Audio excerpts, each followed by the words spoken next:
This little account of how these earliest Christians were living together is quite remarkable. We might just skim over it without much thought. But we just heard how inspired they were by God's Spirit, that they were moved to hold all things in common. They no longer thought of their possessions as mine or yours, but they were always considering the whole, and they built their lives around a sense of ours. These earliest Christians took what they had, they sold it, and they used the proceeds for anyone who was in need. It was all about the good of the whole. Their resurrection faith led them to make dramatic choices about sharing everything that they had, their wealth and their property. That could be a good text for the capital campaign, I suppose. But the issue I want to raise with you today on Earth Day is not to suggest that we create a commune. Did anybody live in a commune in the 60s? You don't have to raise your hand if you don't want to. It kind of has a pejorative meaning today, but there was one person at 9 o'clock who had. It was very popular. There was a sense of back to the earth coming up. You know, Rachel Carson in the early 60s had written The Silent Spring, awakening us to a new way of living.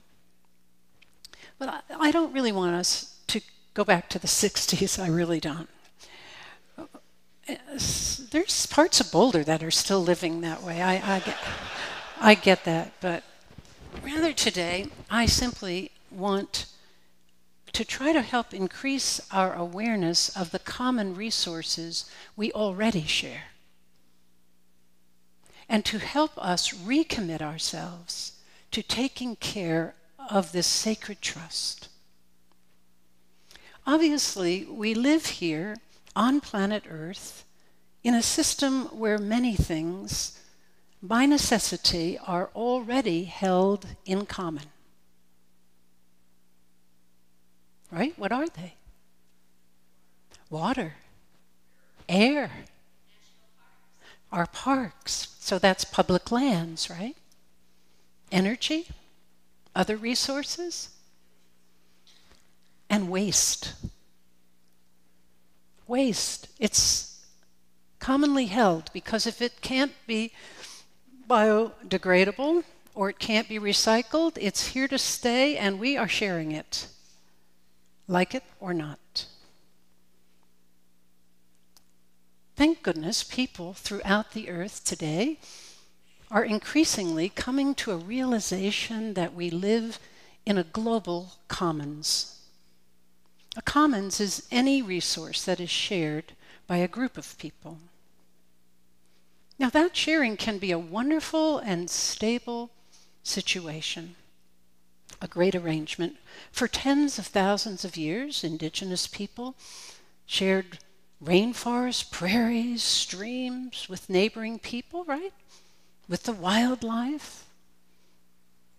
However, this was when the human population was manageable.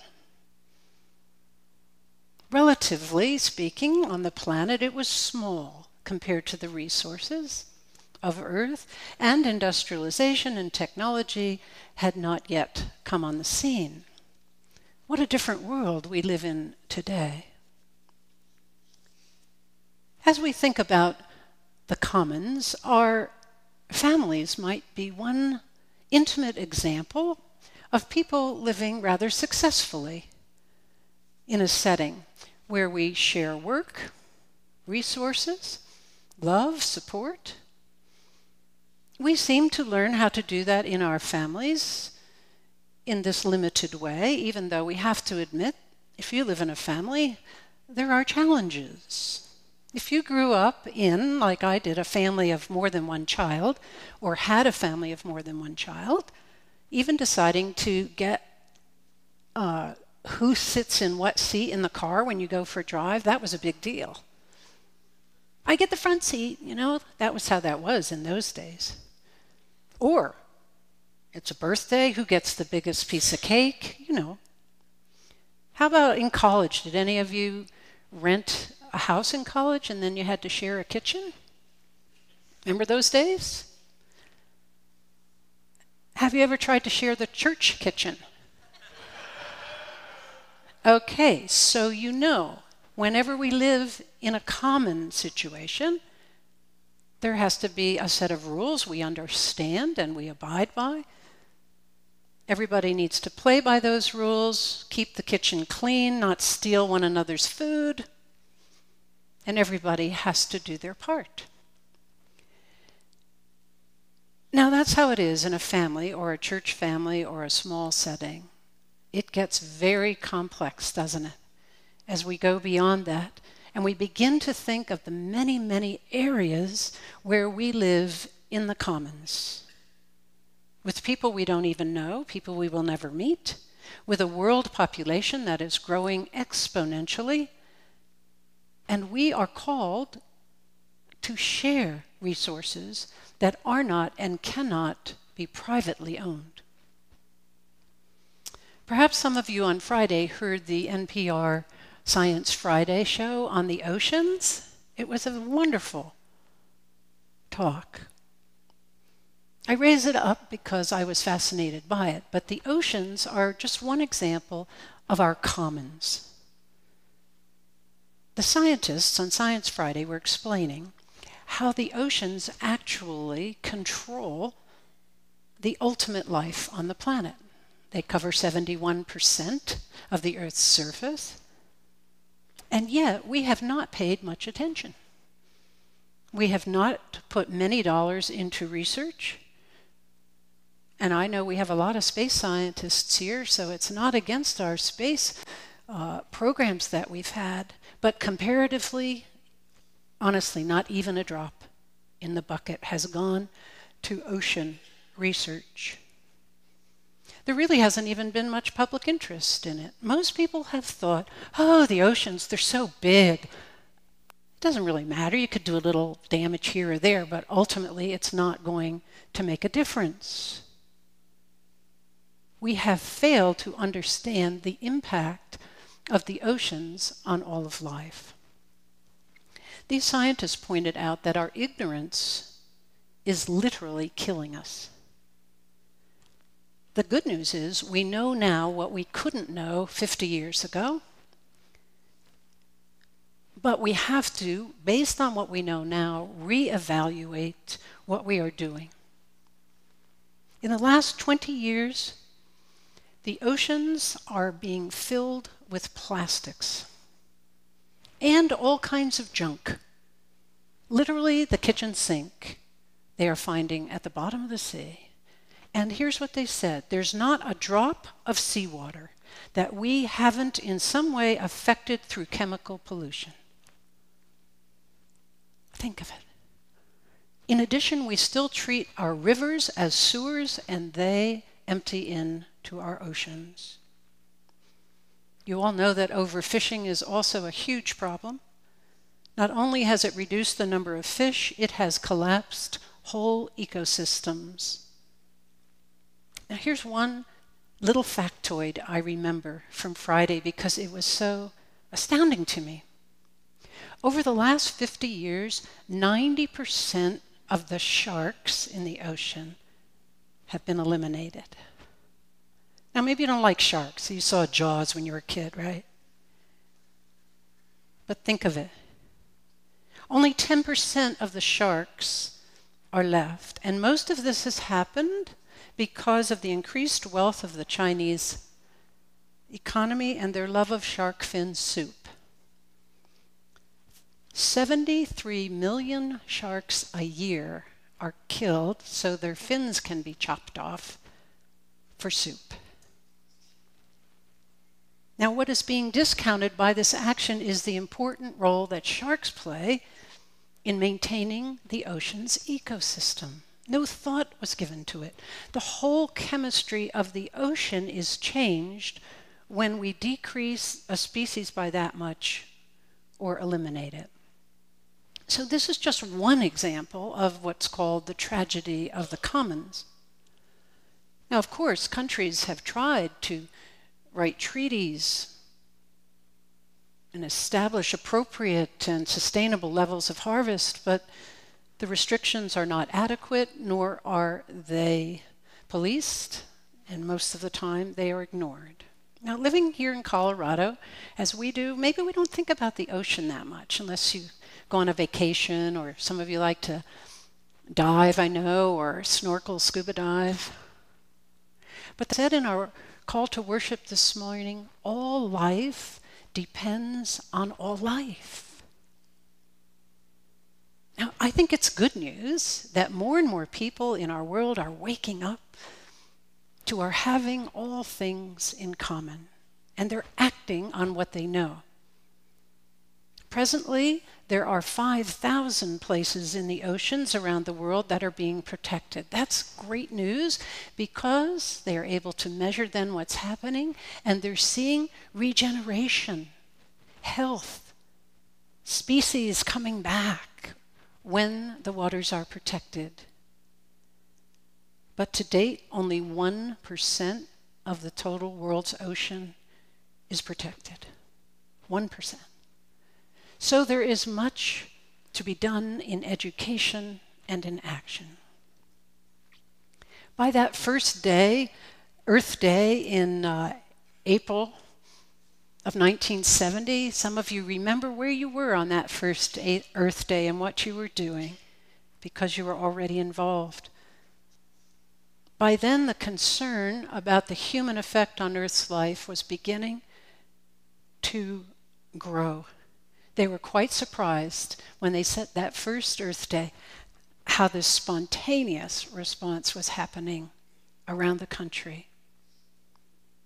It was becoming apparent that the environmental crisis was reaching staggering dimensions, and it wasn't going to be fixed by some quick techno solution that some of us are still hoping for.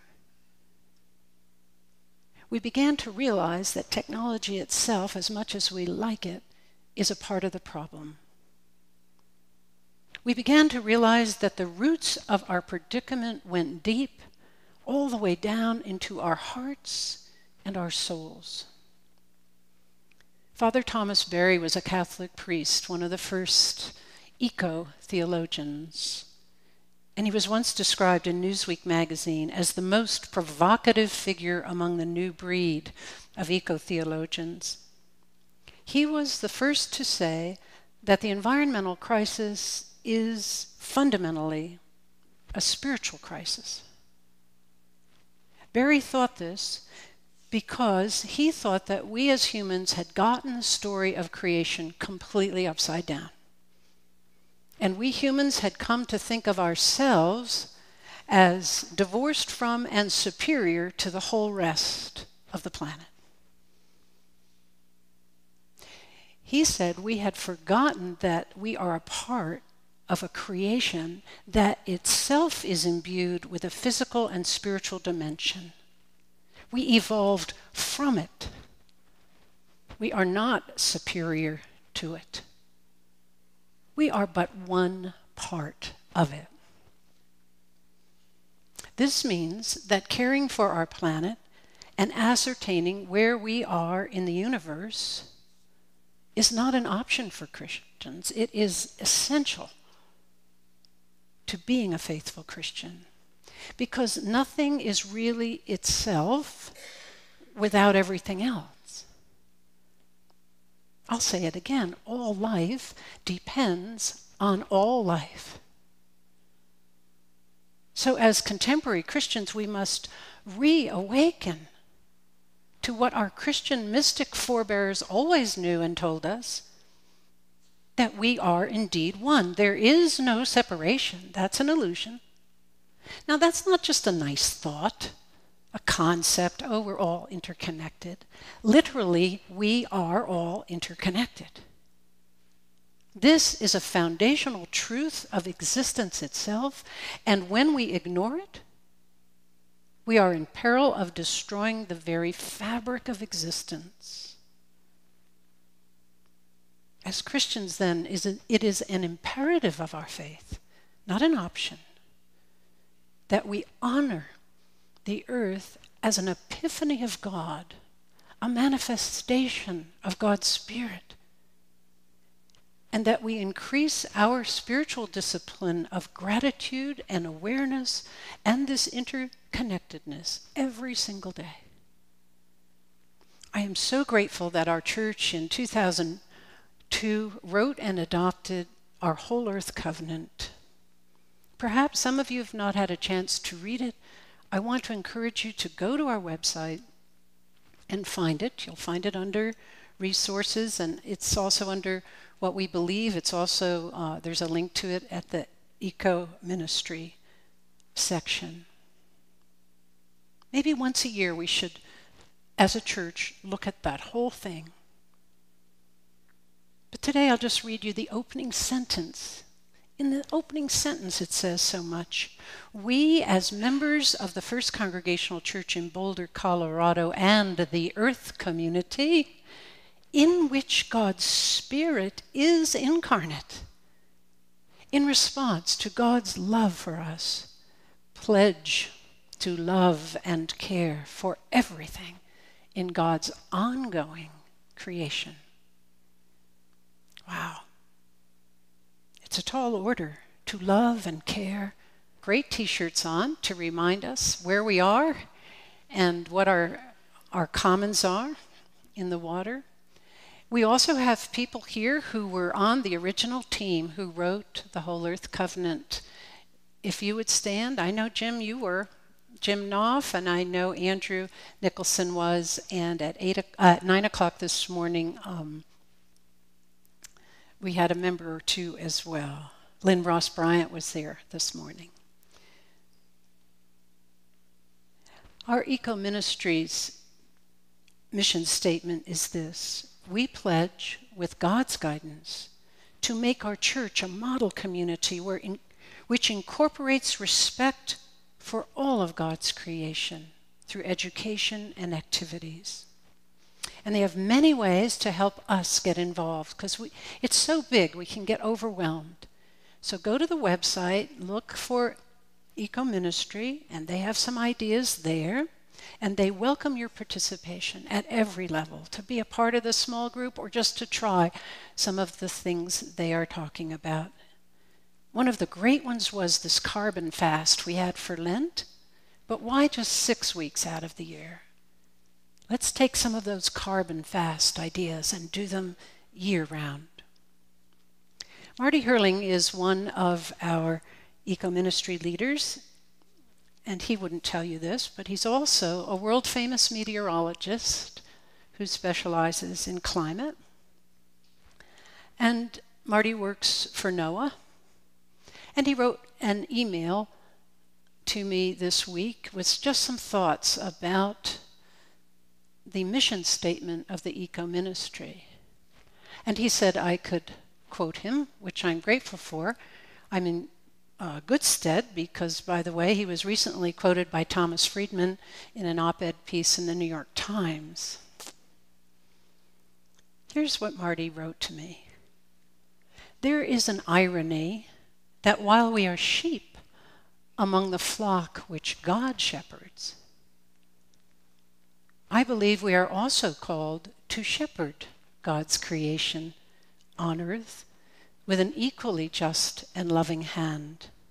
Quite the tall order. In what manner do we lay down our lives for the sheep? Aren't the eco-justices we hold dear synonymous with inalienable and natural rights of all earthlings? Aren't we all outraged? And should we not all be up in arms in the presence of environmental injustice?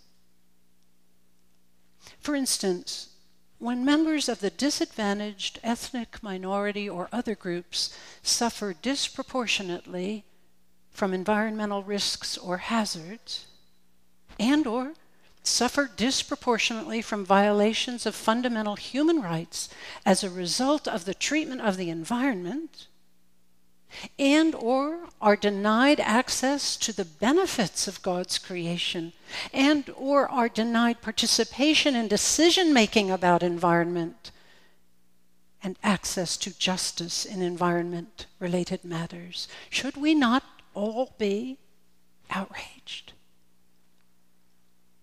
I see, Martie wrote, hereby the intimacy of all our church covenants, accessible to all, just peace, open and affirming, and whole earth. Together they make a holistic response to the calling of us as stewards to God's creation. Thank you, Martie. Now, most of us can experience frustration and fear when we start thinking about these things. It's so big, right? The myriad problems we humans have created and continue to create for our planet's well-being. And yet, there's reason not to be frustrated and fearful. There's reason to have hope. These scientists talking about the oceans with all of that horrible statistics were not despairing. They were hopeful because they could see what needed to be done and they were energized for action. Our resurrection faith says that God is always making all things new, and one of the ways God does it is through us, right? Through you and me making conscious daily decisions to do what we can and to live as the interconnected beings we already are. On this Earth Day, may the words of the poet John O'Donohue renew our hope and our commitment to this sacred task. Let us thank the earth that offers ground for home and holds our feet firm to walk in space open to infinite galaxies. Let us salute the silence and certainty of the mountains, their sublime stillness, their dream-filled hearts. Let us ask forgiveness of the earth for all our sins against her, for our violence and poisonings of her beauty.